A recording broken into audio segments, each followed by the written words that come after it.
Mr. Streckhoff. Here. Ms. Christie. Here. Mr. Aguilius. Here. Mr. Travellini. Ms. Patras. Here. Chairwoman Gotcha. You forgot somebody. Yeah. Oh, and Mr. Glenn. I'm here. And I'm here too. Very good.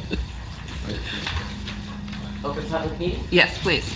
Open public meetings statement. Adequate notice of this meeting of the Bedminster Township Land Use Board was filed with the Township Clerk and sent to the Bernardsville News and the Courier News, and to all subscribers and posted at the Township Municipal Building, 1 Miller Lane, Bedminster, New Jersey, on January 11, 2019. Please stand for the flag salute. I pledge allegiance to the flag of the United States of America and to the republic for which it stands, one nation, under God, indivisible, with liberty and justice for all.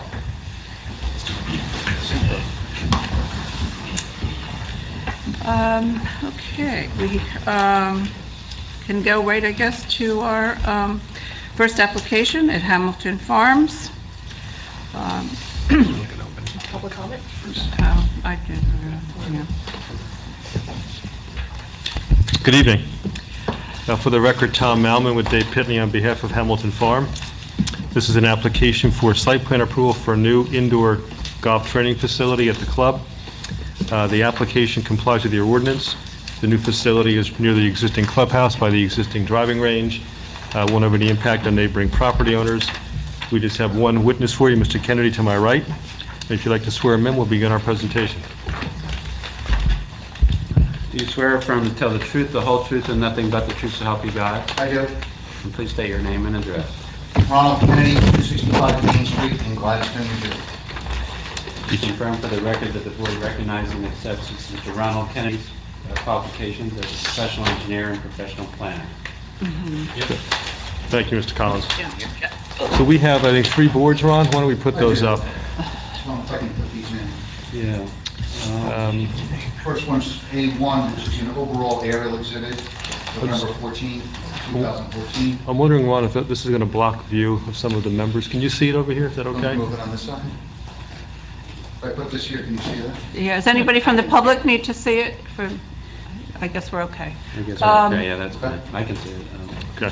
Yeah, okay. So A1's an aerial photograph. It is, aerial photograph of the entire property. Okay. A2 is a proposed site plan rendering, which is, again, just blown up of the area around the clubhouse and the proposed facility. Same date, November 14th, 2019. And then the next exhibit is the actual architectural plan that was submitted. This will put that on, no changes. Not rendered. Yeah, don't make a number. Okay. And the last revision date on that was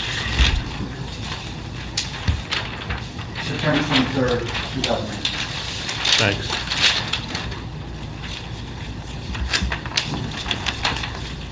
This is 52. Yeah, I'll stay over here since I can use that one. Okay. All right, so just, again, very brief history. Golf course, 1998, approved by this board on the property. It's a 18-hole championship course and then an 18-hole par 3 course.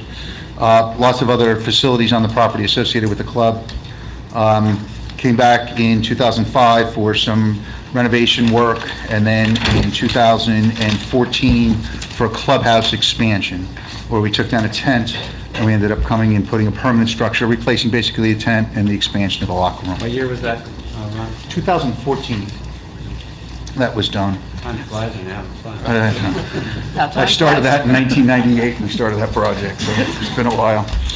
The property itself is Block 9, Lot 1, known as Hamilton Farm. The property that's remaining now is still 437 acres, all in the R10 zone, and it also includes the property that the United States Equestrian Team is on. Still one lot, both uses are on the property, the golf course and the United States Equestrian Team.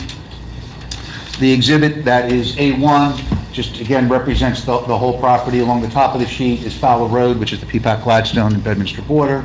On the left side is Pottersville Road. On the bottom is areas generally paralleling Larger Cross Road. Mostly those lots are to the rear. There's only one small 50-foot segment that comes out to Larger Cross Road. And then all the way to the right are the lots that back up to the rear of Spook Hollow Road. So that area represents, again, pretty big chunk of Bedminster Township land of almost 437 acres. The project itself, will this still pick up from back here? I think Is that you have one to pick working? it up. You can take it. Yeah. Let me test it. Yeah. Okay, the area development that we're really talking about, and I'm going to point to the center of the project on A1, is the area of the existing mansion, of the Brady Mansion itself, and of the clubhouse. That's the area that we're talking about. And again, the specifics are this practice facility, the indoor practice facility, which I'll go through the square footage, is just on the actual existing tee box or tee box area, the practice range itself. So it's the driving range practice area. So the physical area of this won't be seen by anyone on a public road network at all, the way the conditions of the property are in the location. And only one house that's anywhere in the surrounding environ can see it, and that's just this one house on 1.06. So other than that, which is a member of the club, there's no one else that will see this facility, just as a point of reference. Certainly none from a public road network. And how far away, Ron, is that approximately? The house. From the house, yeah. Maybe 2,000, maybe 3,000 feet, half a mile.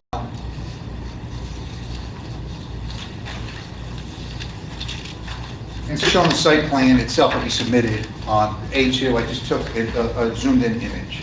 So on the top part of the sheet is the actual clubhouse, the circular driveway in front of the mansion, the original mansion, the circular driveway in front of it, and then the clubhouse is on the lower part of the sheet to the left. The extension I talked about in 2014 for the dining area and the men's locker room below it is where I'm pointing to right now. So the driving range itself is out here. You can see the lines where the driving range is up, and the range itself is to the right side of the sheet. The building itself will be part of the driving range. And there'll be two garage doors that'll be located to the driving range side. Those garage doors would be lifted up during certain times when you're using it. You could drive the balls out onto the driving range. But the structure itself, it's 3,096 square foot. So 2,751 square foot is the actual building, and then 345 square foot is a porch. It's as simple as that type of structure. It's 1 story in height. It matches the existing architecture of the existing building, and you'll see that when I show you the elevations. There is, the other site improvements are literally a walkway from the clubhouse area down to the building and the front entrance itself, where I'm pointing to right now, which is toward the bottom part of the sheet, which is the entrance to the building. And then a small expanded area right outside the existing clubhouse for park storage, for staging before they go out to the golf course itself. Total impervious coverage is 5,700 square foot, so a relatively modest impervious coverage expansion. Because we're expanding it, we're putting some seepage pits consistent with your local ordinances, and they're shown on the site plan. I'm pointing to on the right side of the center part of the sheet here. The building itself, the floor plan is these 2 garage bay doors that will be the hidden bays, 25 by 20 foot each. There'll be a lounge area in the center, and then there'll be another hitting area, but actually hitting into a screen, which would be more like an indoor simulator, not like an indoor simulator. It will be an indoor simulator. So there'll be a hitting bay there for wintertime activities that you actually hit into that. There'll be, again, a lounge area. There'll be a service area with refreshments, a sink, a bathroom, and a small office that would be in there. Pretty simple structure.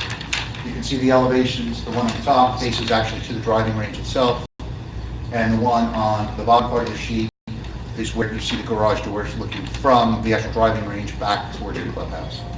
It's low profile. The height is only about 20 feet in height, so it's a low profile, not to take up too much of the open space from looking at the clubhouse itself over onto the golf course.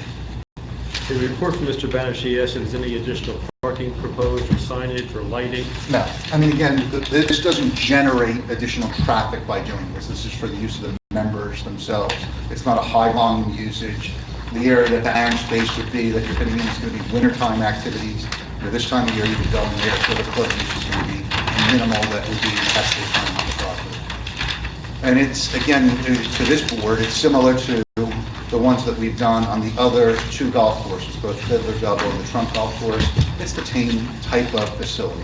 Different shapes, different sizes, but it's the same types of use. We have a lounge area, you have an area that you hit into, and then you have some garage doors that you open up, and you hit out onto the driving range.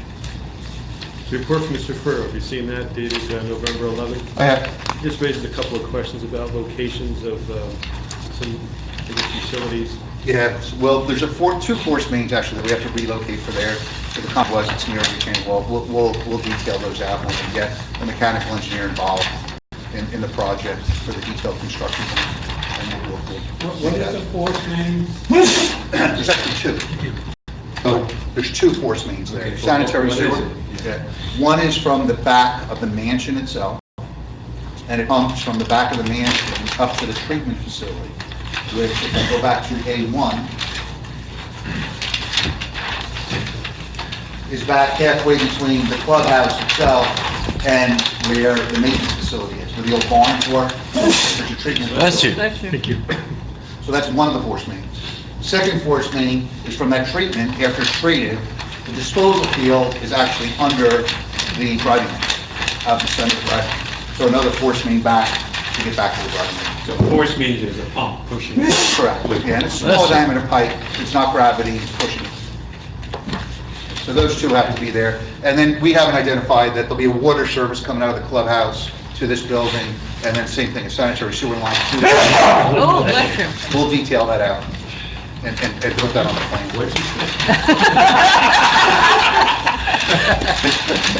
Rich said achoo. Put that in a minute. Thank you. Anyone else from the board have any? That's all we have. Yeah, it's pretty simple in what we're doing. Again, it says impact-wise, no one's gonna see it. Ron, I have a real quick question on the elevations. The east elevation is the bottom of the floor plan? So, Right, so if I'm looking at the building, I'm looking at the wall that is on the bottom of the floor plan square. so the east elevation is standing here, Yep, looking this way. looking that way. Okay, so that area here is the actual porch area, Okay, okay, where you see those doors, right here. That's where you're entering. okay.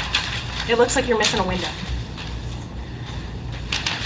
That's where the On the right doors are. side. On the right side? Yeah. No, that wouldn't have one here because that's where the bay is. It's in the elevation picture. The people Where are the two standing in people front are of it. standing in front of it.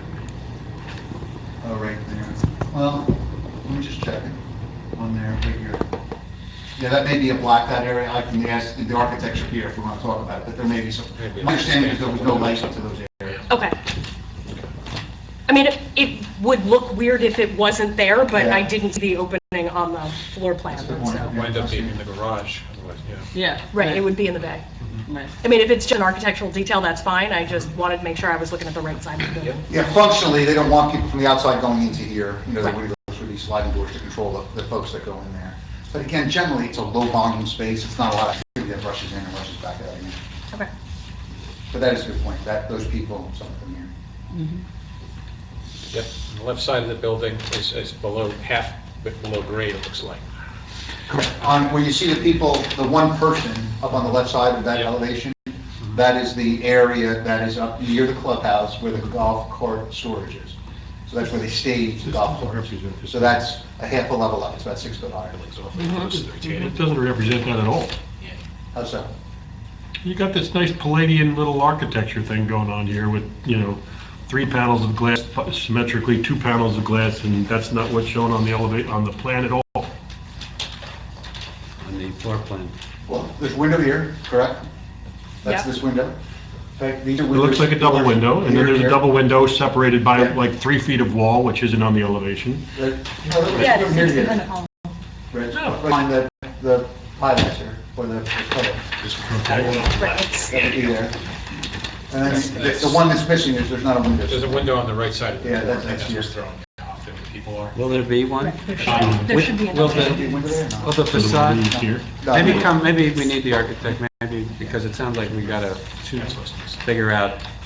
I think the answer is there's not a window there, we just have to. I know, but does the roof line change? I think that's I think what Richard's getting is, could be wrong, but the architectural features on that facade are designed, and they envision a window there. And if you take away the window, does the architectural feature of the facade have to change? And if so, how will it change? And Maybe it's a false window to make the architectural Right, feature right. look Well, right, we- but Right, that's what I I would think you want this facade, so we better, maybe you guys want to talk to one another. Yeah. Taking us all out here. Better than happening at the building permit time. Yeah, right. Good Tom, you point. want to swear? Yeah. Yes, sir. Please raise your right hand. Do you swear or affirm to tell the truth, the whole truth, and nothing but the truth, so help you God? Please state your name and address. Drew Monarch, 777 Hasbrook Heights, New Jersey. And you're an architect with this firm, DMR? Yes, correct. Could you spell your name again? R-E-W-M-O-N-A-R-G-U-E. Okay, Drew, M-O-N-A-R-Q-E. Correct. And please go ahead, Tom. Maybe you can clear up some confusion about the window on the right-hand side you're facing the east elevation. I guess that's not going to be a window where the two people are standing? Yes, correct. So this is where the hitting bay is. Right. Those rooms, you do not want light coming in. You want to actually control the light in those rooms. On the front elevation, in between the pillars, the one in question is actually a faux trimmed out window to match the architectural element shown with the blue glazed elements in the door leading to the lamp. It's basically a spandrel glass window. Basically, I mean, I always looked at glass. The window's there, but the wall is in front of it on the inside. Yeah, exactly. Again, you can show that on the plan, but that's what you're trying to get across. Exactly. Okay. It doesn't necessarily have to be a window, it's actually going to be a wall with trimmed out, kind of a coffered type elevation, if you will. And the two pieces here, you'll see the window and then the door with the window piece, that'll be true glazed. There's no hatching on that fenestration. That's how you're supposed to know. Well, then, yeah, There's hatching on the 5 units to the left, there's no hatching on the 2 units to the right. Yes. Okay. Any other questions for the architect? Anyone else for the architect? Anyone else for Ron? I just want to make sure I understand. So the facade, as we look at it, will, for all intents and purposes, look the same as on the east elevation shown on the drawings. Correct. Right? It's just that the windows to the right of the door are going to be the faux treatment that you talked about, right? Correct, yes. So the roof gable and the columns, the colors, that remains the same. Correct. Thank you. And that's to match the architectural elements on the existing clubhouse. Thank you. Good, thank you. Okay. Paul, do you have anything, Paul?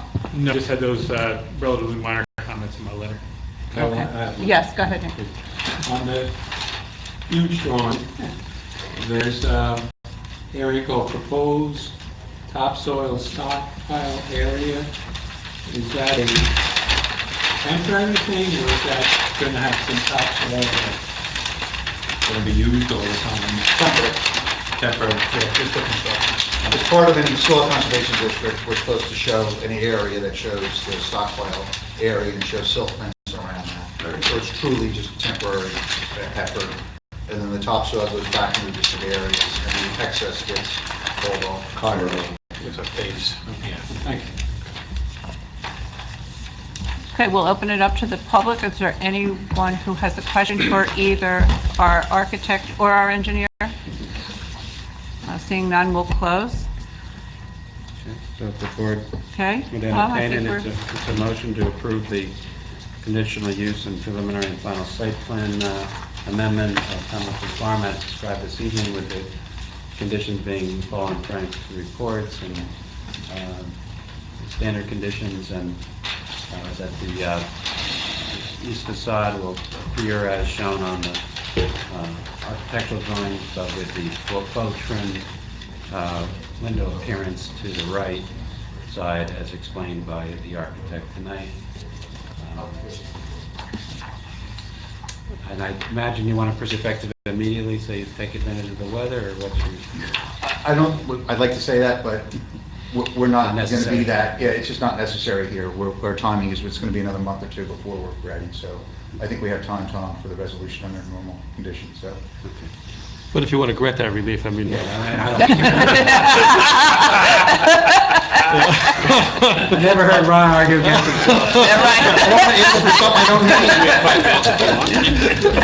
I don't care when it gets built. Okay, so, but it would be effective this evening, so they can proceed effective immediately, provided all other requirements are met. Correct, thank you. Okay. Such a motion. So Okay. moved. Second. Janine, did you get that? I did Yeah, so not moved, abstain. yeah. That's- Second, Jeff yeah. and Anna. Yeah. Roll call. Roll call. Mayor Jacob. Aye. Committee Councilman. Sure, whatever you want to call me. Committee may counsel. Mr. Drapkoff. Aye. Ms. Christie. Aye. Mr. Rodelius. Aye. Mr. Leonard. Aye. Mr. Travellini. Aye. Ms. Pappas. Aye. And Chairwoman Gutschall. Aye. you very much. Congratulations. Thank Good night. you. Good night.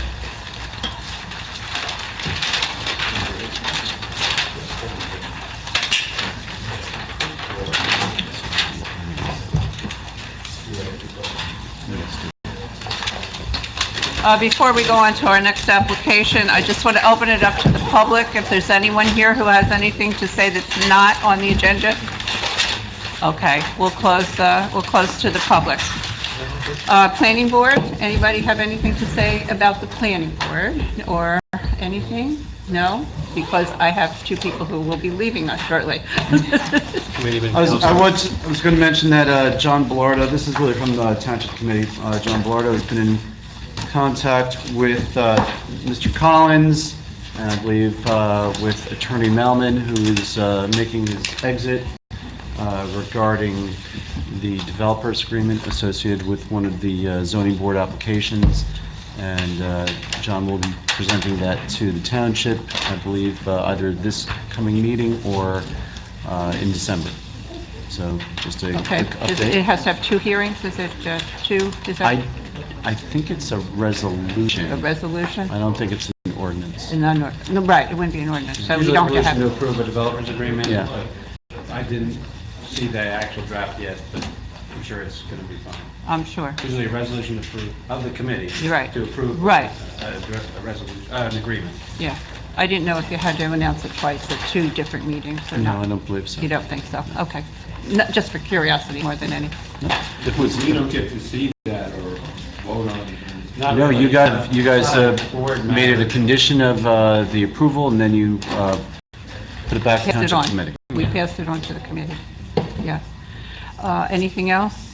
I did go to the meeting at Bridgewater this past Tuesday night. Mr. Collins was there. And there was some testimony for the application.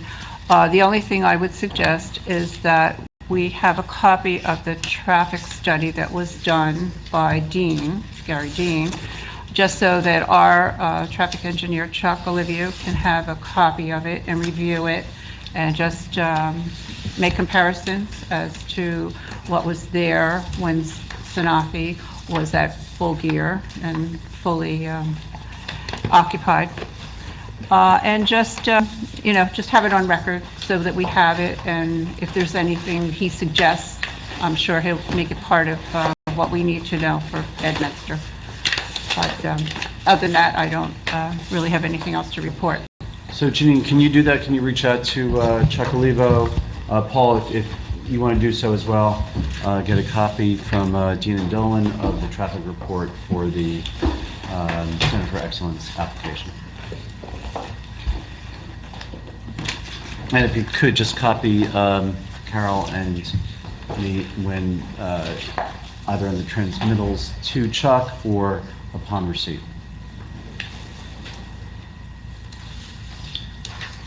Anything else from the Township Committee? Anything else? Anything else? No? Okay. We'll move along to our next hearing, the Cancer Support Community.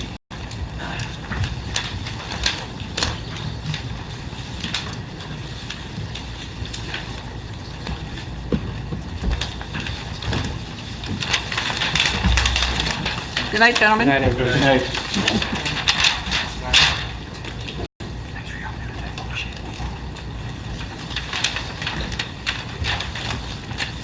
Hello, everyone. My name is Michael Mull. I'm a partner at Skank Price Smith & King. Our firm has the honor of representing the cancer support community in various matters. In the spirit of full disclosure, I'm also a member of the board of the cancer support community. I'm also a member of the executive board of the cancer support community. I'm also their counsel, and I'm the biggest user of the preppiest looking clothes bin in the state of New Jersey as my law firm continues to fill Amy's clothing bin with boxes and boxes and bags of gently used clothing. So I just want to introduce myself and get to our application. We've been here before. We've been here more than a couple of times. We've been here for lots of good reasons. The township boards have always treated us very kindly, but as everyone on my board reminds us, some may say good fences make good neighbors, but we try to go by the adage that good planning makes good neighbors. And we have a very unique site. We have a historic farmhouse which dates back to late 1700s. And we had a barn, so the first time we came before you, we secured subdivision approval to take that property off of what you folks now know as the Crossroads Corporate Park. Then we came back to you once again in order to get approval to reconstruct an existing barn on the farm. Then in 2015, we came back again for permission to create a second barn, which was granted. We extended the approvals with respect to that for the 3-year maximum. But during the course of that time, we sort of began to reimagine ourselves in that we had a broader mission, and that therefore we needed to look at our building, our proposed building, in a different way. That's what this application is about tonight. In some ways, it's a tough application to get your arms around because the truth is, in many ways, it looks like the old barn building that we had shown you before.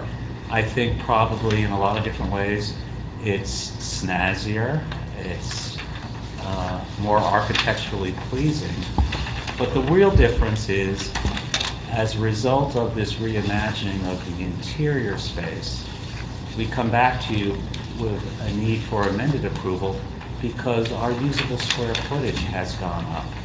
So it's different than what we had represented to you before. So tonight we're going to present, I have my colleague Matt Posada, who is going to assist me with respect to our presentation tonight. And then we have a couple of witnesses. I'm not rushing this in any way, shape, or form. I don't think it'll take too long to get through the witness testimony.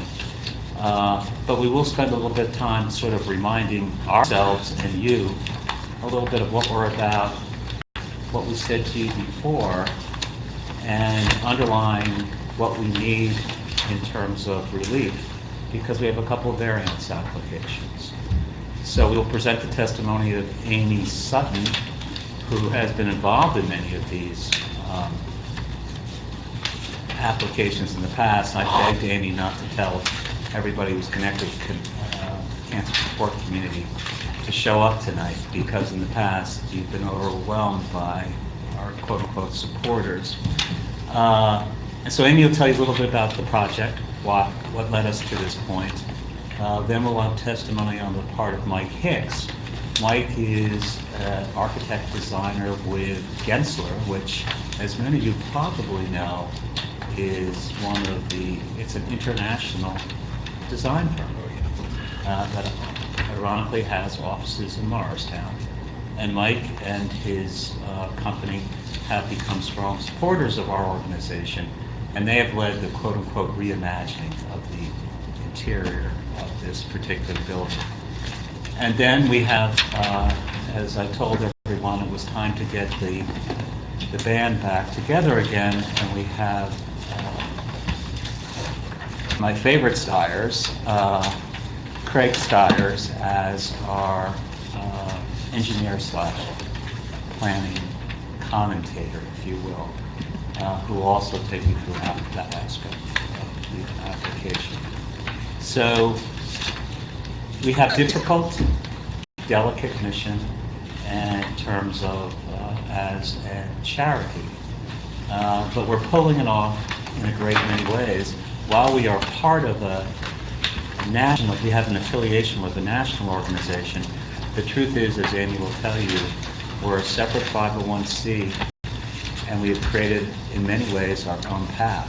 And that path deals with cancer needs, not just of those cancer patients, but their families and their caregivers. And so our mission is pretty broad, but it has been extended in other ways, which Amy will take us through. So we deal with not just Somerset County, which was our birthplace, but we deal with other 9 New Jersey counties, but in essence, we've sort of become the organization's lead in the state of New Jersey, and have also taken up a leadership role with respect to possible regional approaches to the philosophy of this particular organization. And that's what drives this application. Okay, and if there's nothing further, I'd like to introduce Amy Sutton and begin to take her through her testimony. Any questions before we do that? No? Amy, please raise your right hand. Do you swear or affirm to tell the truth, the whole truth, and nothing but the truth, so help you God? I do. Thank you. And please state your name and give us your, spell your name and give us an address. Amy Sutton. It's AMYSUTTON. My address, my personal address? Oh. Yes, that'd be good. Okay, 7 Aberdeen Circle, Flemington, New Jersey, 08822. Amy, how long have you been affiliated with CSC CNNJ? 7.5 years. What's your current position? CEO. And what as CEO do you do with respect to the operations of the charity? So my job is to support a team of people who are working hard to deliver psychosocial support services each and every day. So I oversee the general operations, the strategic direction of the organization, fundraising, and marketing and awareness and outreach. Pull the mic closer to you, please. Yeah. Sorry. So that's my role.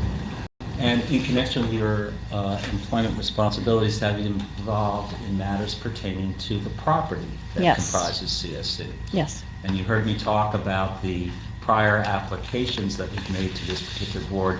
Were you involved in those applications? Yes. And as you recall, in 2015, we came before the board and secured approval for what we call in our shorthand the second barn. What was the thrust of the 2015 application? What drove that particular application?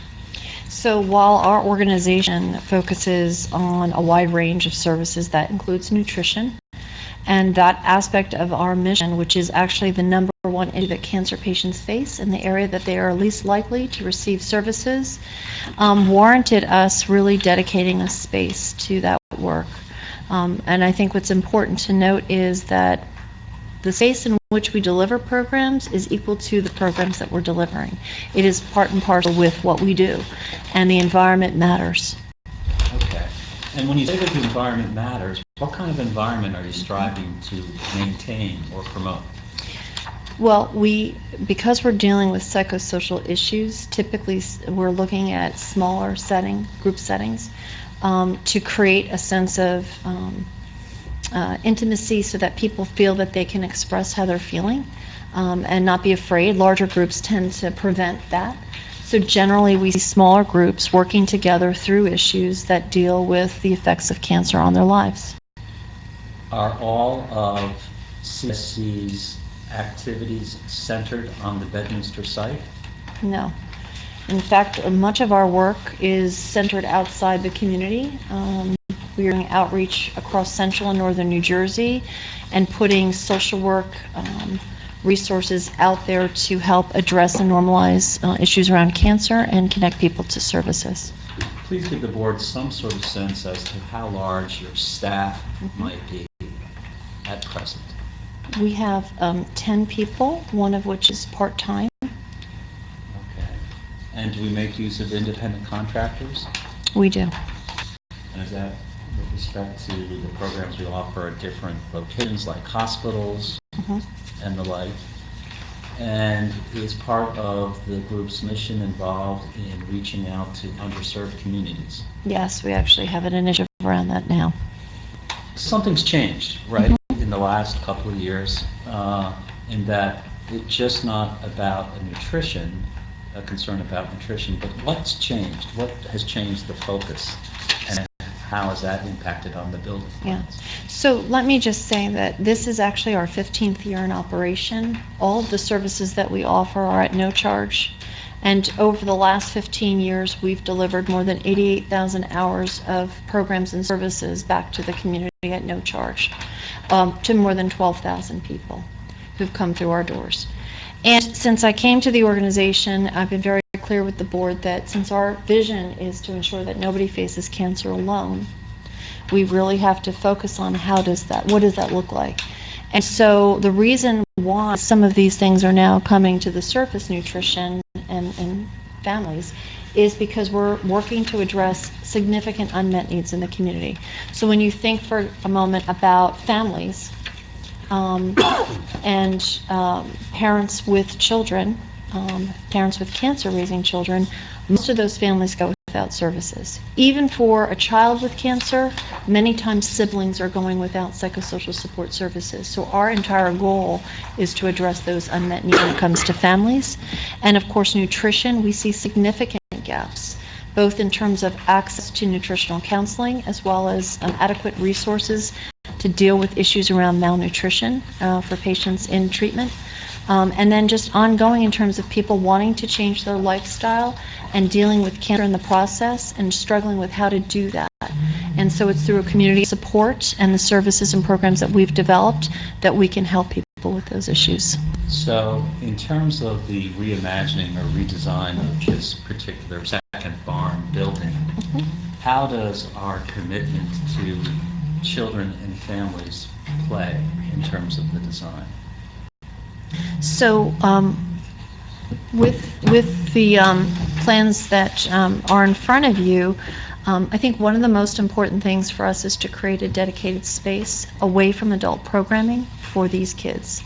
And so by having a dedicated space in the new building, we're going to be able to accomplish that. So we're going to create a safe, secure, and age-appropriate environment that kids can come and deal with issues around the fact that either they have cancer or the parent or loved one has cancer.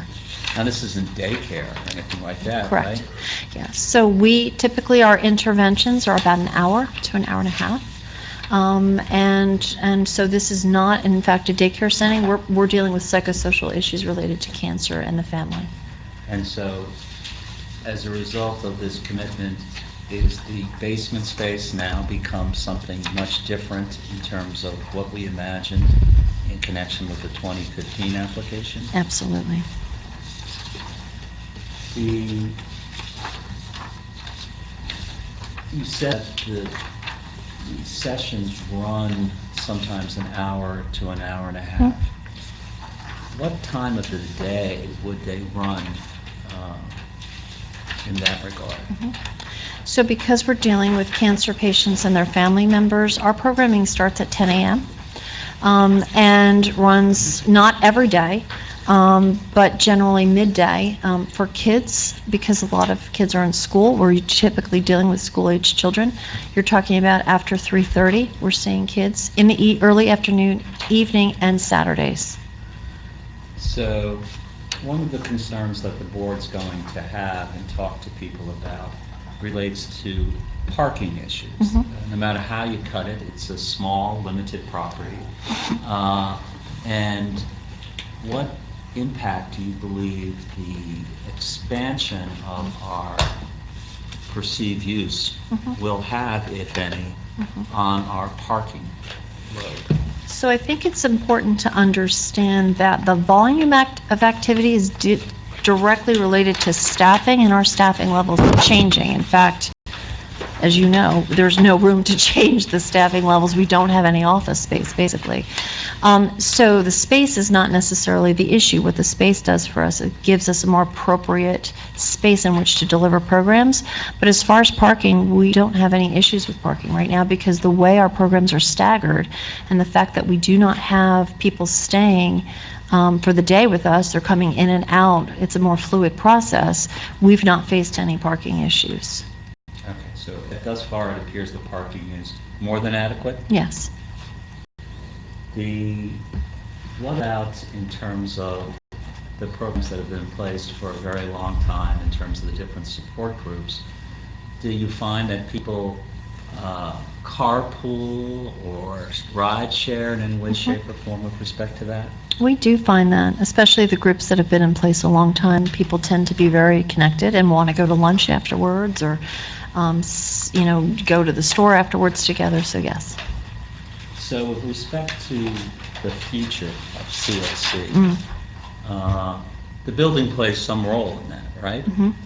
In addition to, is there something in addition to the services beyond nutrition and beyond children and families that you envision the new space will help you address? Beyond nutrition and families? In terms of your technology issues, Oh, for instance. yes. I think it's important to know, because I don't know that it's clearly in the planning, we, as part of our design, are anticipating embedding technology in the nutrition kitchen. So right now we have a lot of complicated issues related to technology, in part because our primary facilities from the 1760s, but we envision being able to tape a lot of the programs that we're delivering because there's a lot of people that can't get to us, either geographically, because of the type of cancer that they have, a lot of brain tumor patients, lung cancer patients, or because they're dealing with advanced cancer. They would still be able to access programming because we will now have the capability to tape record or broadcast the content.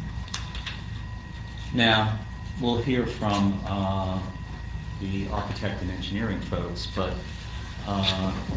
other than the use of the basement area for the children's services, what other significant redesigns or reimagining exist with respect to the new plan?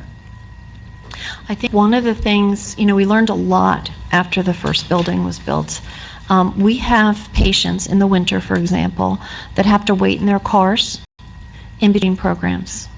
And so we envision a breezeway, I guess a closed-in breezeway, between the two spaces so people don't have to do that. They can wait comfortably in a warm environment while they're waiting for a class to start. So that is actually new from the last time that we had been in the town. So it's true, right, that CSC prides itself on the use of its quote-unquote green space. But it's also true that as a result of the construction of the second barn, that some trees will be lost. That's correct. And so the town, as you know, has ordinances which relate to the reforestation, if you will, of our small tract of land. Is there a commitment on the part of CSC to do more than what the basics are with respect to maintaining a green environment? I guess I would say yes to that. I mean, we, if you've been past our place since we first opened, I mean, we've got gardens, real gardens now, and meditation gardens. So yes, we are desperately committed to making sure that the physical property, the grounds, reflect that.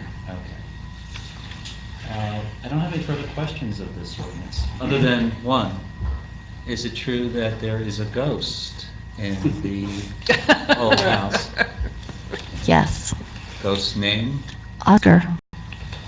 Oscar. On the record now. I know. Okay. I know. Might be on TV someday, right? I know. It's true, though. I don't know what to say. I have no further questions of the witness at this time. Anyone have Does any anyone have any? questions of this witness? I'm sorry, you already said this, but with respect to the parking, the hours of, since sounds like it's mostly children you're focused on in terms of mission here? It's adults. So just to give you an example, the youngest participant in our program is 4. The oldest is 99. Okay, so wide I'm range. focused on some of the variance issues, Sure. especially with respect to the parking. Is there any reason to believe that the parking use demand would be atypical, spread out over a larger part of the day, after hours versus normal business hours kind of thing? And there been any conversation with your neighbors about possibly some kind of covenant to use some of their parking space? No, we in fact met with the new family that owns Crossroads and reviewed the project plans with them, and they were fine with everything. We are able to deal with the parking situation, and we don't foresee that changing because we don't necessarily see the volume of programming changing during the day. It really is just creating a space that's more effective for us to deliver programs.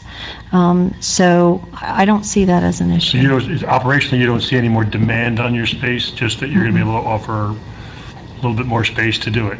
Yeah, actually, it's a design issue because, for like I said, we do nutrition today. We do it in the barn after a yoga class has been in there, and I can tell you every time we plug in our convection oven, we're tripping a what do they call that? Fuse. We're tripping fuses.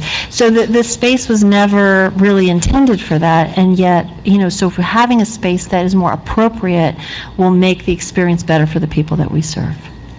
Okay. At the outset of what I'll call the CSC project, part of what we had to do was secure a parking easement agreement with the owners and operators of the Crossroads facility. And I think it's almost startling that despite the increase in services, that there's never a parking issue. For instance, we will have board meetings at 7:30 in the morning, which always makes me very nervous. And I ask myself, why do you work for an organization that has meetings at 7:30 in the morning?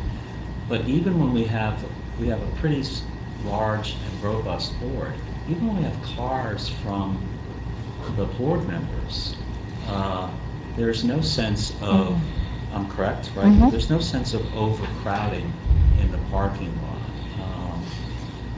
And that's something that we're concerned about. Like, we pay attention to this because we have cancer patients, right? So we want to make sure that they're not having to walk from the other end of the parking lot, and we don't get complaints. We're not having any difficulty.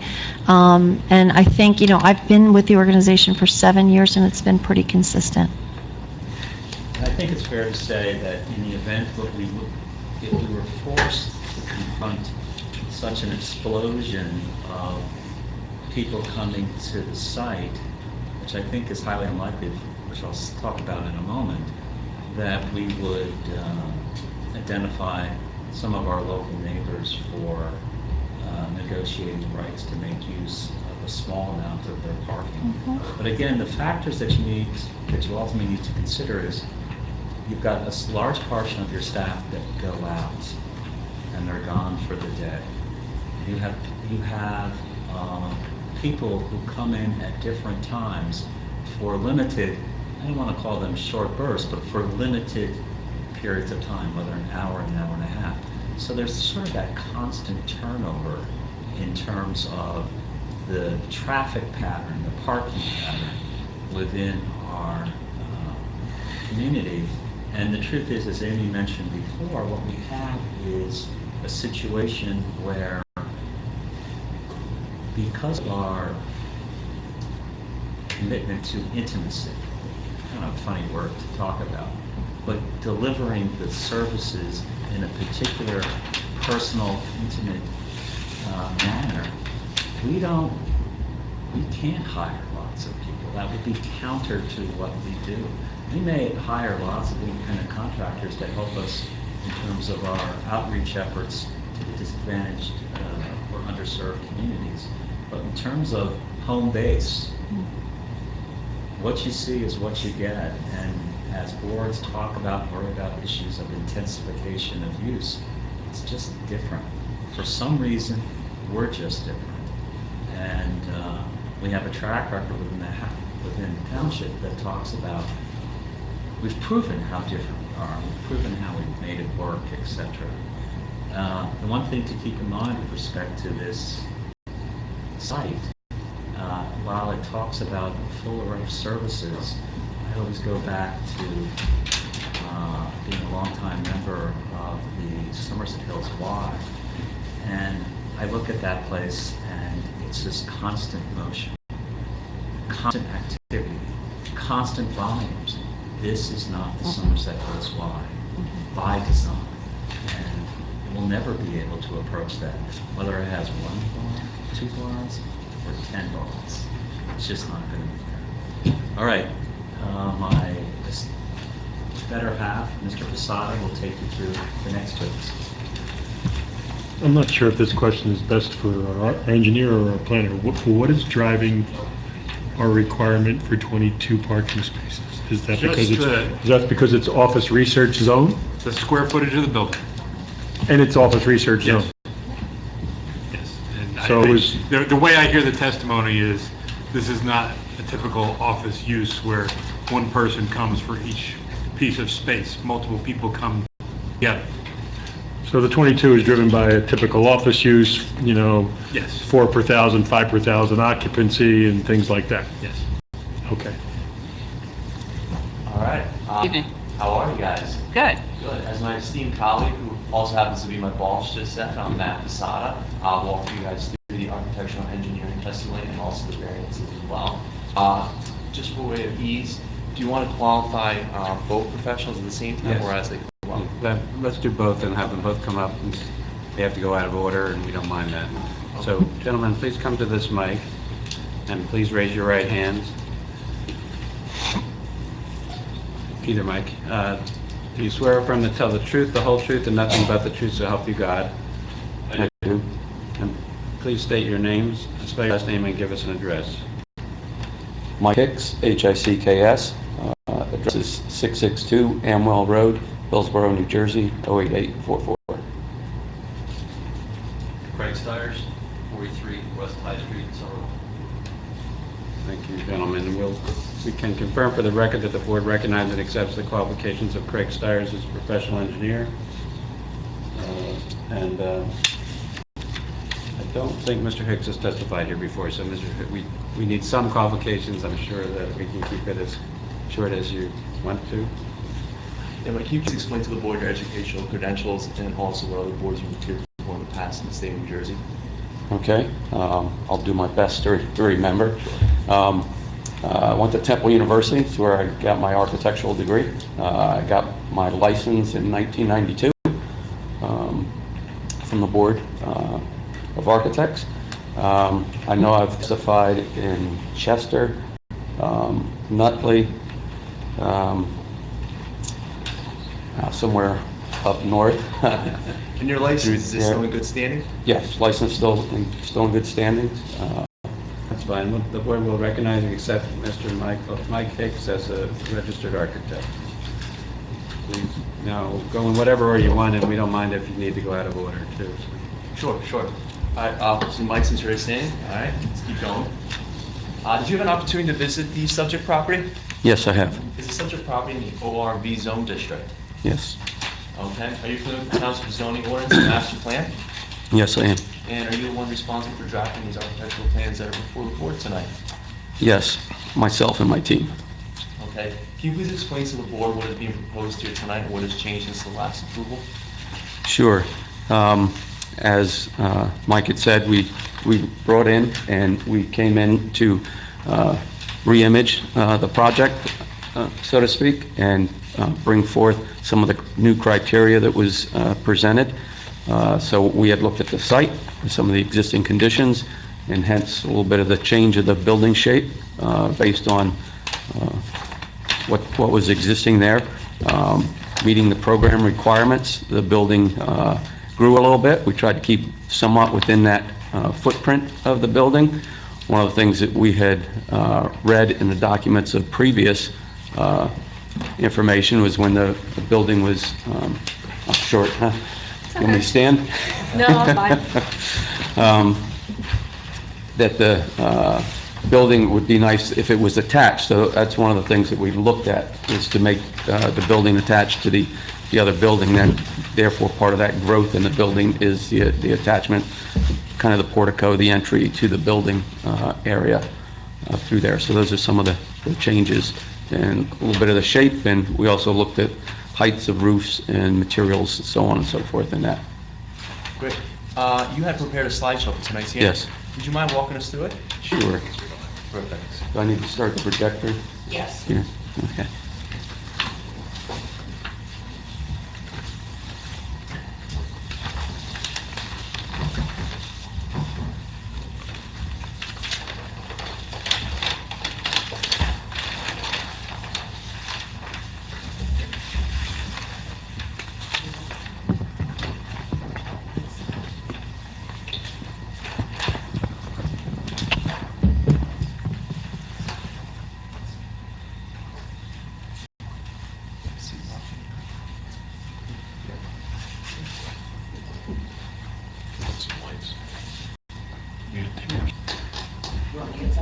Please.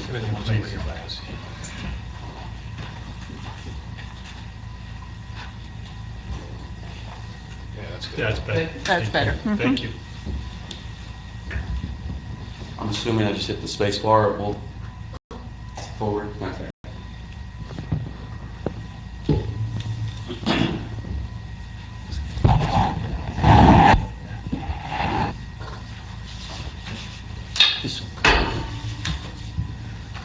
So here's the Cancer Support Center. There's a little bit of what's going on or what we're looking at.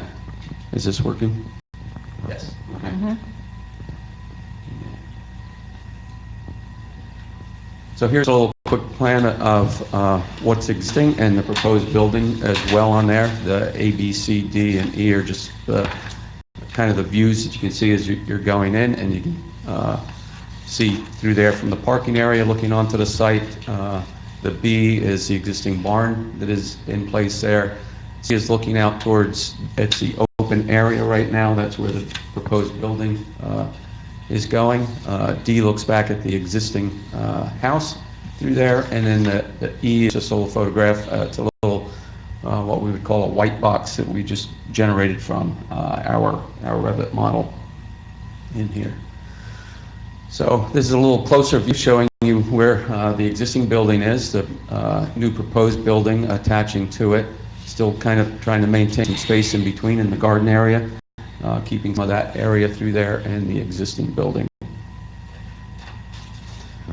So it's just an image of some trying to work with the concepts of what we were trying to pull together on this job through here. The bottom right photo here shows, again, like two structures and a building in between with the connection.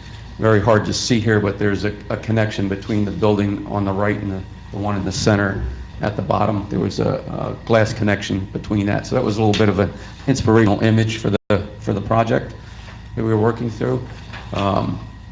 The photo on top, again, was just getting some of this look and feel of the building. The picture over on the left, the interior, that's a little bit of, we've got a little loft space above in the building, a little bit of the high roof, and the two pictures on top, obviously the kitchen area.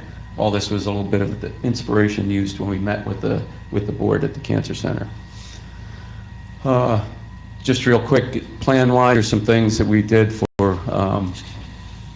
so they could do a little takeoff for pricing on there. Just some demo that had to be done, and talking about some of the things that needed to be added to the project so they could do some preliminary pricing. You'll see a little bit more as we go through. This is the reflected ceiling plan of the space. We wanted it to be high volume in here, wanted to get some light, feel airiness in here, take advantage of some of the sun as well in the space. Here we're back to some more of the furniture and finishings of what's going on in the space. Again, this was created just so that we can work to a budget. Here's a rendering of the exterior of the building. So we can see some of those images that we pulled together, looking at the roof, possibly the metal roof, taking in some of the vernacular architecture within the area, the stone wall, which again is some of the vernacular that is around at the site. So we're creating this look and feel that is within the area. And just, again, image from the bottom center is from the road side coming into the site. You can see that we've got a strip of windows across the back, bringing, again, light into the building. And in the bottom corner picture on the left-hand side, there is, again, we have a lot of glass on that side, just bringing in light and volume to the building itself. And this is just some of our material list that we had shown, some of the, exposed wood, the flooring, other finishes within the pattern here. This is this is a rendering of the interior space on the bottom left. You can kind of see the kitchen area, and then again, some images of where and what we were thinking of looking at in that space. Top left corner is a stair. There's a stair in here that goes down to the basement level, the lower level, or up to the loft area. Again, this is just imaging of what we're intending to go for the center to look like. Again, just another view here, and again, some concepts of the furniture through here. These are some images of the children's area that we were using, again, as the concept for our design. This is the lower level down below. We have the stair coming down, there's a restroom, we've got some closet space, storage behind, and some open desk area below. And I think that was, again, some of the furniture that is here in that space, some of the concept of things we were looking for, tables that can be folded up out of the way in there. And again, just a little bit look and feel of what's happening in the ceiling, some playfulness and things working in the lower area. And that's what we had for the building. And again, one more time, what are the materials that would be used for construction? So what we're looking at for construction is, we'd love to do a real stone wall. We don't know if that will necessarily make the budget, but it would be like a lightweight concrete looking like stone. So we have the look of the stone. The roof is a metal roof, tying in metal roofs that are around the property, that are around the site context, and then glass, just for the clear view and into the building. Okay. I have no further questions for this witness. Anyone on the board have any questions? Did you take into consideration the ghost or any? Would he be, moving into this building at all? We did not. We didn't really meet him. We've heard about him, but we did not really incorporate the ghost in. He doesn't have separate sleeping areas? We think he's contained to the existing structure, the existing house. We hope. There you go. We hope So the children. This children's area is below grade, no windows? Correct. And then the upper floor is a two-story space with the rafters to above? Correct.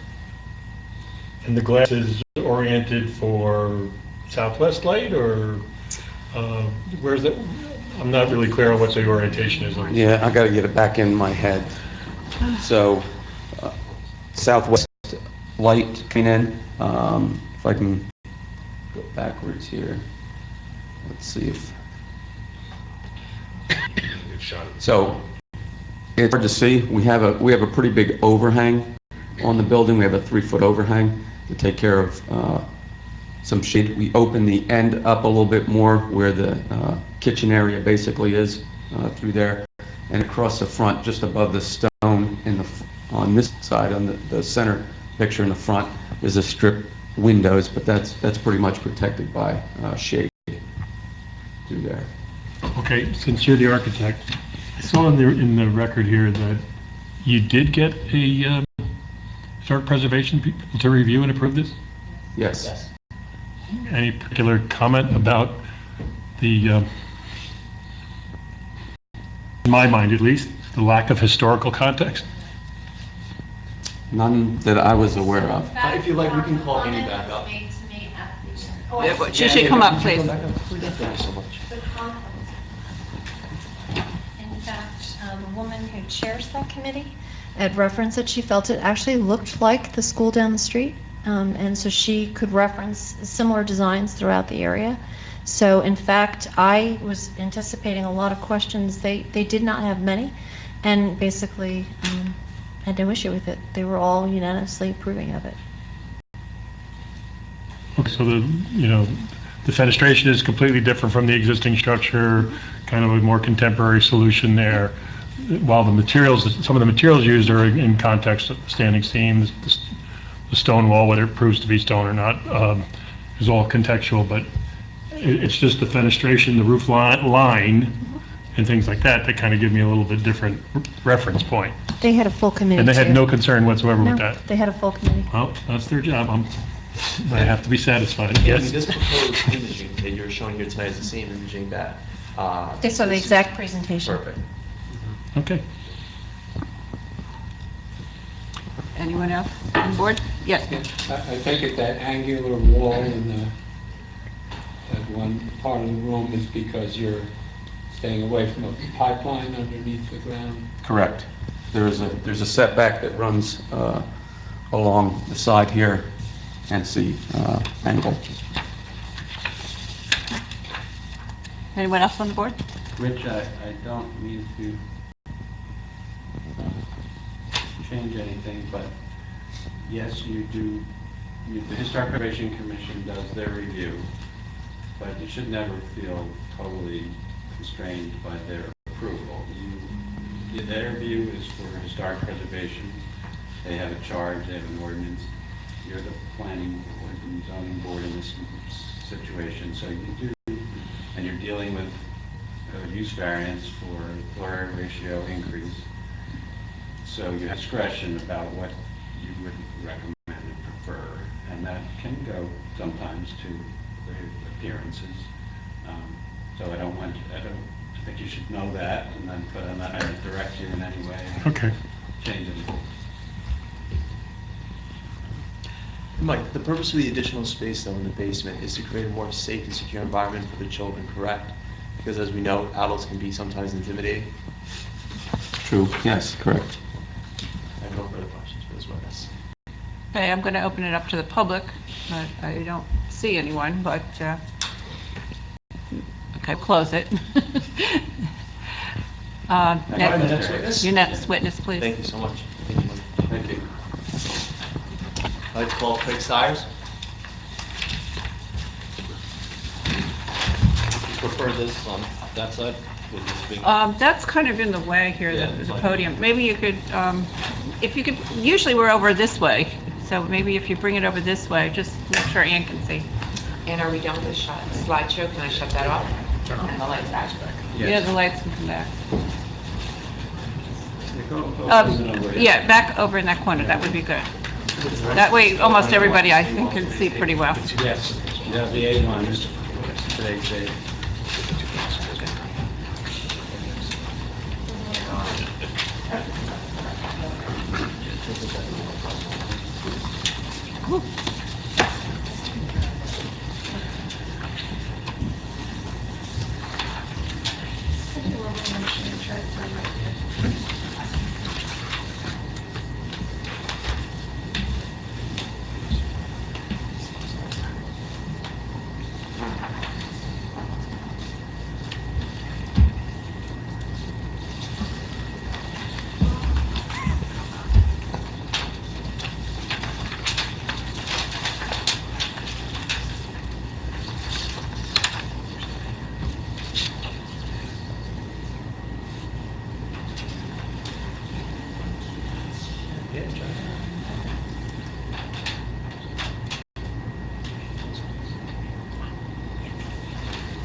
Always works. So just for the record, we just marked in as A1 with today's date, November 14, 2019, a colorized exhibit of the proposed site plan. Correct. All right. Craig, same questions. Did you visit the subject property? Many times, yes. And the subject property in the ORB zone district? Yes. Are you familiar with the township zoning ordinance and master plan? Yes. And did you take consideration of master plan and zoning ordinances when drafting this proposed site plan? As best as we could. Great. All right, now can you run through what has been modified and changed since the last time you were here? Sure. Just to kind of go back on the original approval, the floor area, well, I'll go through it. The lot area was .51 acres. Lot frontage 378.15, lot depth 172. Front yard is 11, side yards 59.56. Floor area, the existing floor area is 16.01, which is actually over the 13.5 required. The previous approval with the second barn had an approval of 20.56 for the FAR. The lot coverage, current lot coverage is 17.6. Go back to that one, let's just make sure about that. So, previous approval, Was 20.56. 20.56, so when you, okay, so that's not in your chart because that's not one of the things in your chart, right? That's correct. Okay, so The chart is in, that's the current, the proposed, while we're here tonight, yes. And what was prior approval, the filed map approval, right? Right. So, just say that number again, so the last approval, the prior approval, what year was that, prior approval? 2015 2015, was 20.56. 20.5. Does that agree with Frank's numbers in his cover letter? I'd have to look. There could be, I have a copy of that previous plan too, if there's any questions. actually Frank didn't put a number on it. I think in You got it on 4.2. page 2. Floor area rate is 13.5. Is permitted, 1601 exists, so it's using the approved map file one. So Right. That was the confusion. Okay. Yeah. So it's really So 20.5. In 2015, there was a use, there was a floor area ratio variance to go to this 20.56. That's what Craig is saying, and Right, so I that remember is- that, but I don't have the detail on If it. you look on this plan here, I also have an overlay. So that 20.56 this is what I consider this an amended approval while we're here tonight. So this was the approval that's granted, and that's the overlay. You're showing an overlay that has the 20.56 overlay on top, and clear acetate on coloring on top of the colored render. Correct. Yes. So that'll all be A1 and we'll keep it, I know where we'll put it, but we'll keep it. So, and that's what I remember about the prior. So you got approval up to 20, but you didn't They haven't use built it, but you didn't use the 20 before. We got approval for 20.56, which is the second barn, that was never constructed. Okay. And now we're here. And now the barn's going to be that much bigger, so it's incremental. You got it. And it'll take us to 22, what? 22.31. 22.31? Okay. So just kind of continuing down that list, the lot coverage for the previous approval, the current lot coverage is 17.6, and approval was granted for 23.4. The distance to a neighboring building, the existing is 65, 68. The approval was for 27.6. The accessory structure to the side yard is 10.65, and approval was granted for 8.31.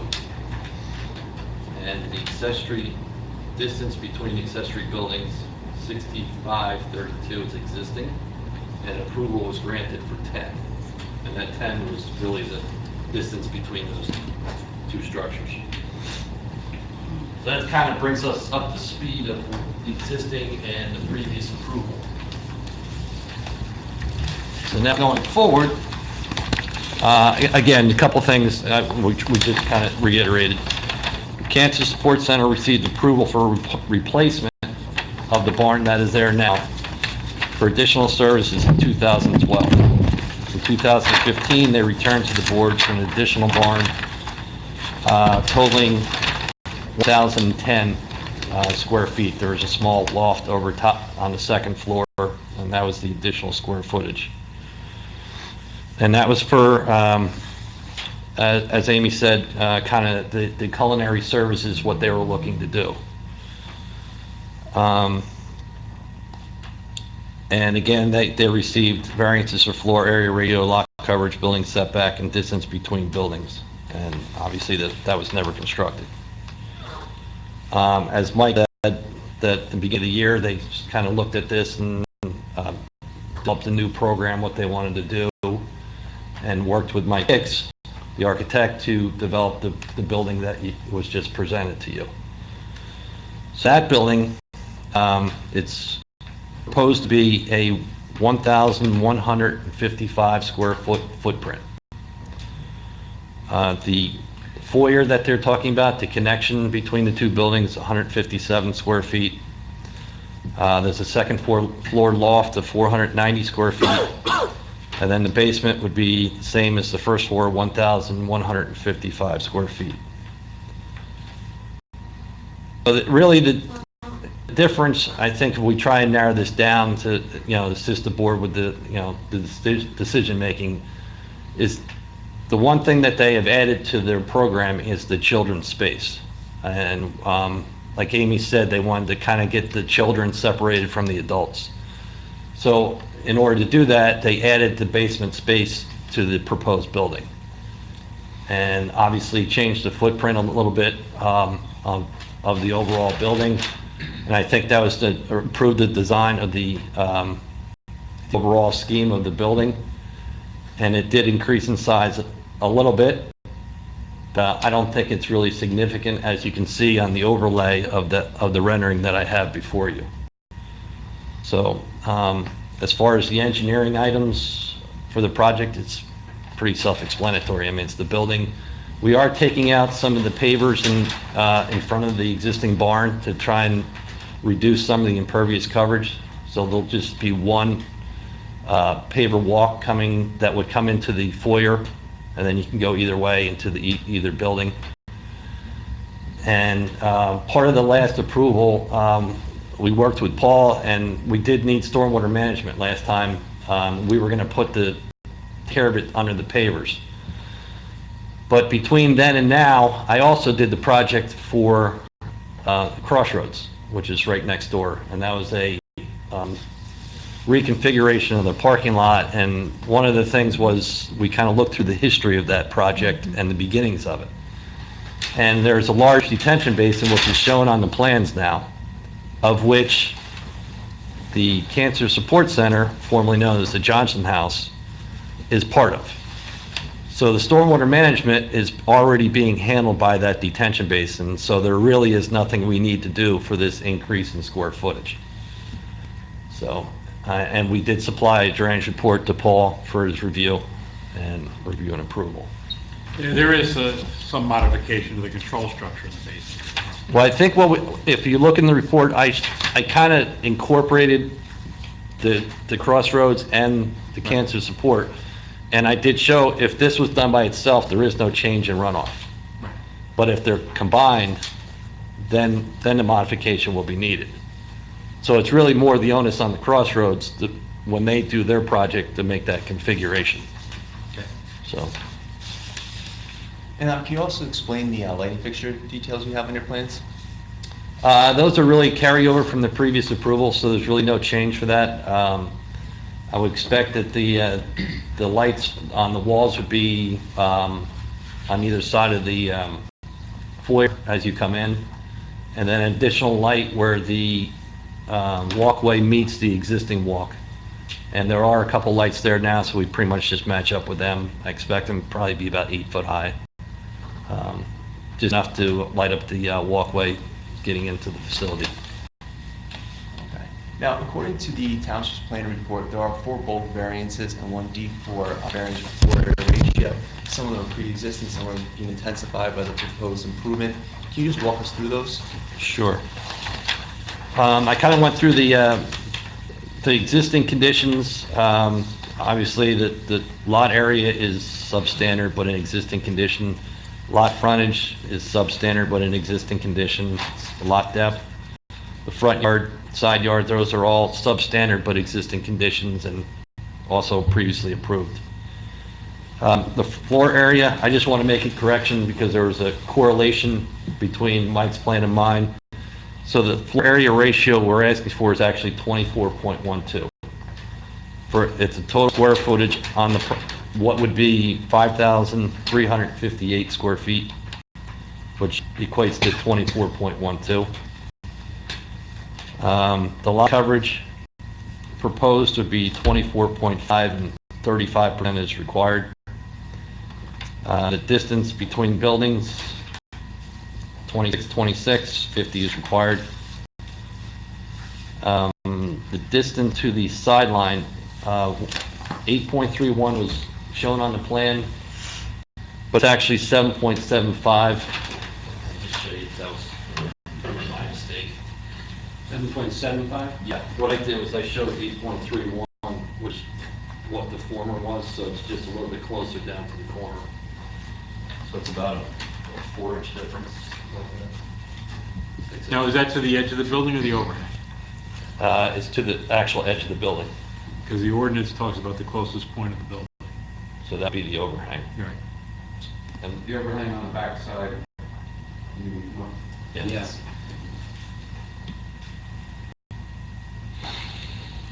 The overhang on the back side of the building is, I believe it's only a foot or a foot and a half. It's not like on the front. On the front, it's a bigger overhang just because of the sun angle in the back. Okay, so that would be 6.75 to the overhang. I'm trying to remember if I said it when I did it based on the roof plan, which I think I did. Okay. I'd have to double check that. Okay.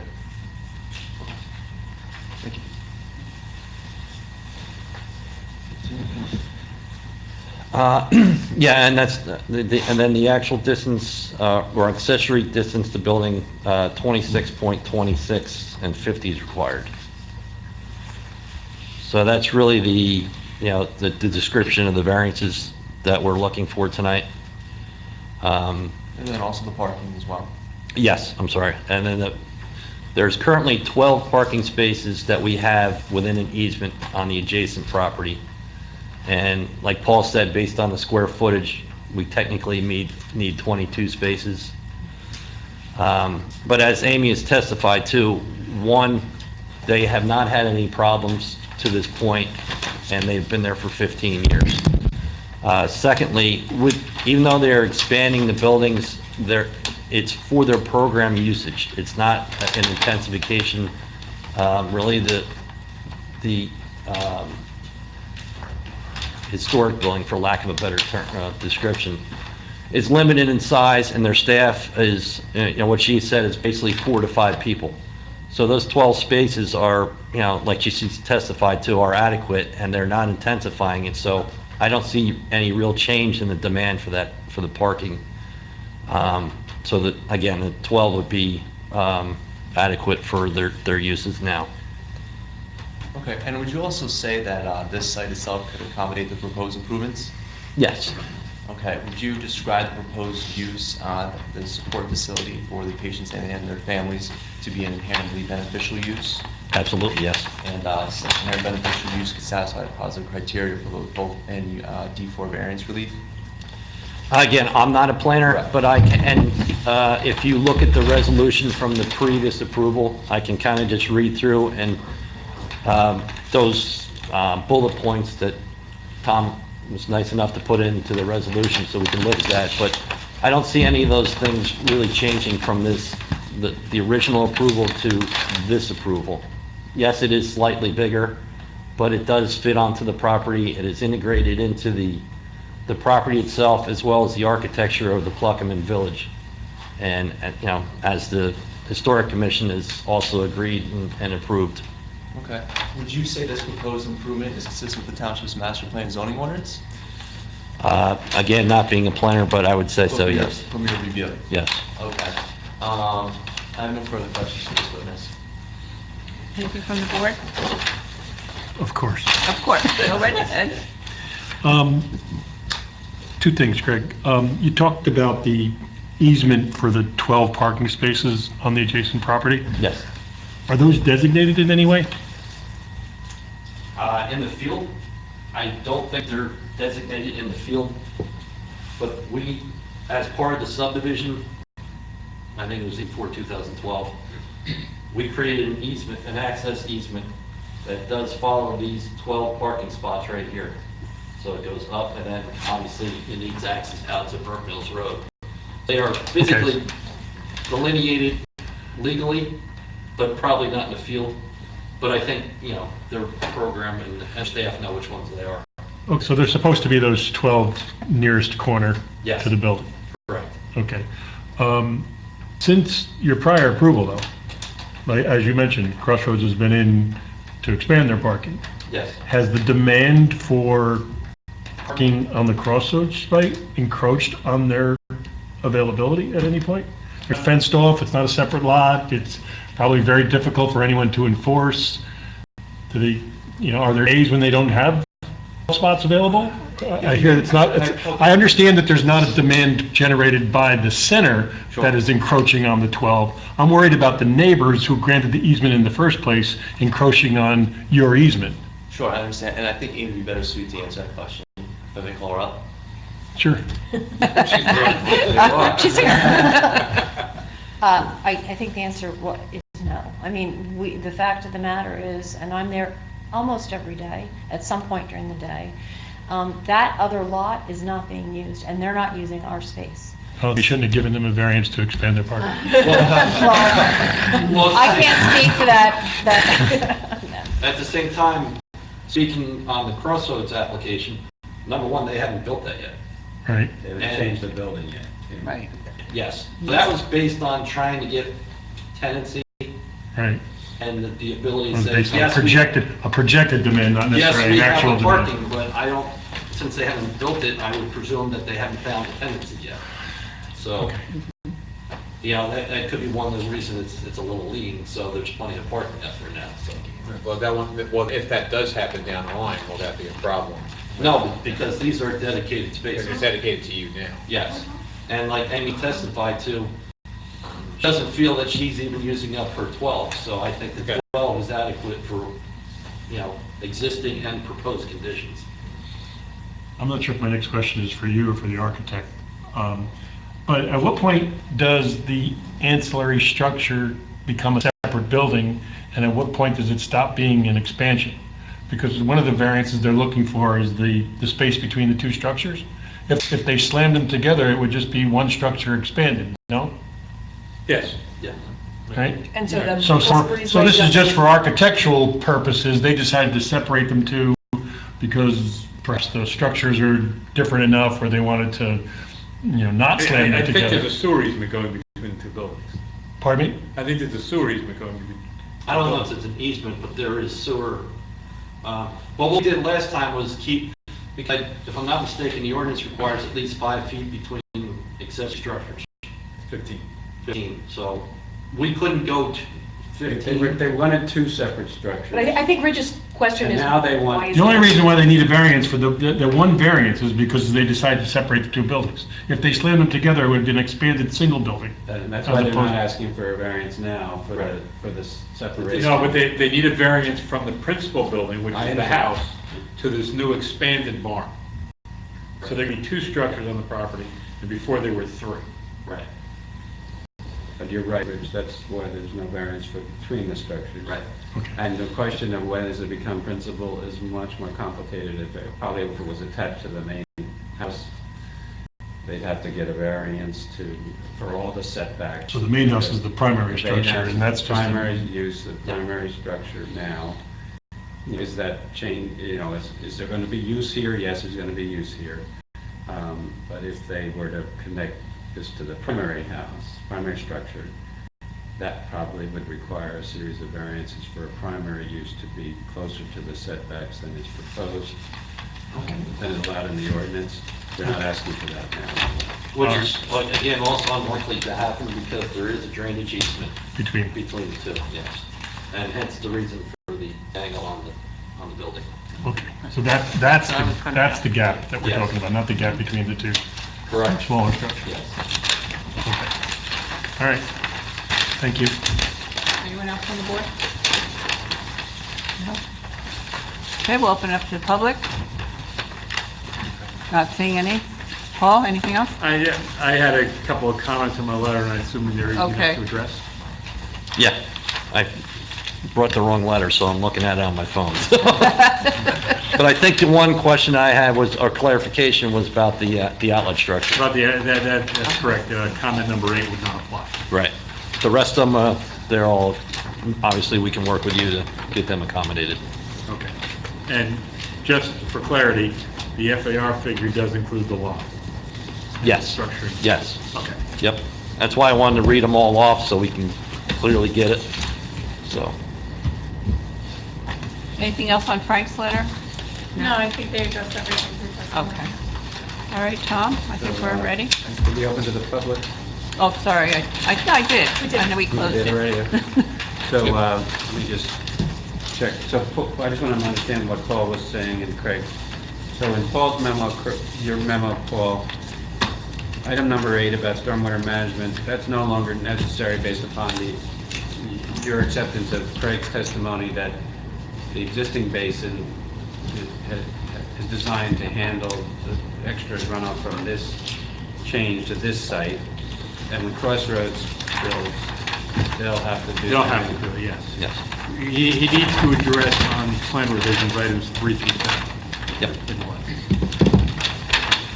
So, with that said, if the board would entertain it, it sounds like it's a motion to approve the proposed amended preliminary and final site plan and variances with the conditions discussed this evening and with the standard conditions and the explanations as to Paul and Frank's reports. I just want to confirm that the proposed floor area ratio has been revised into testimony to 24.12 based Yes. upon the engineer and the architect collaborating with one another.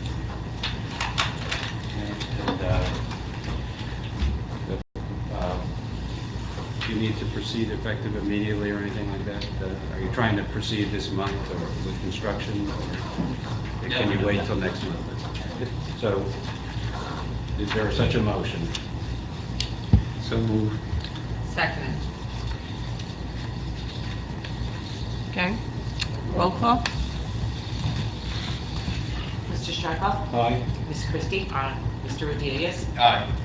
Mr. Leonard? Aye. Mr. Travellini? Aye. Ms. Patras? Aye. Chairwoman Gotcha. Aye. Thank you so much. Yes, you're more than welcome. Thank you. Thank you very much. Thank you.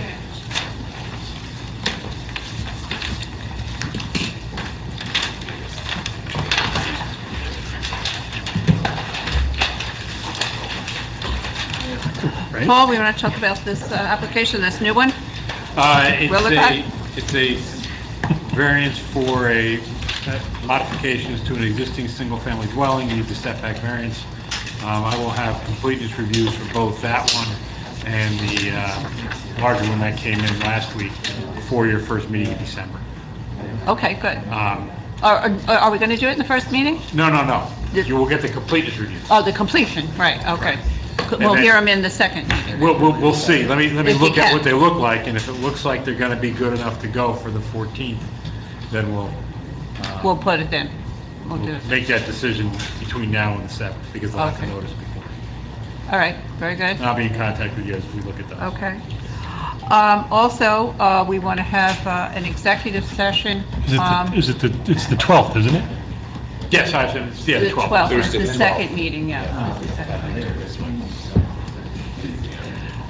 So we want to have an executive session on the 12th as well, and that will discuss our professionals for 2020. I know, it's amazing, isn't it? I can't believe it. 2020. Yeah. So we'll have that on the agenda after, if we have these other two applications, okay? All right, do I hear any? Motion? Second. Second. Gene, you need these back? There's no Scott tonight, we need somebody to do our motion. Yeah, Did you need these back? Yeah. Okay. okay. All right. This Can't believe it.